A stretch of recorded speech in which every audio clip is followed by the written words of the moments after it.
Deməli bizim işlərimiz Fidan, Zəhra, Duyğu, sonra gəlir Əntiqə, Bibi xanım, Aydan. Ümumi işlərə baxsaq. Zəhra 7 bal. 10 baldan. Bəli. Fidan 6 bal. 5 bal Aydandır.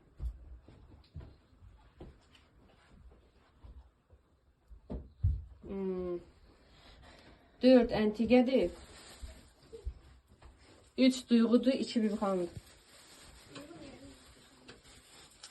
Duyğu tam bitirməyib iş ona görə. Duyğunun işi yarımçıq kimi görünür. 10 baldan da çox deyilsiniz.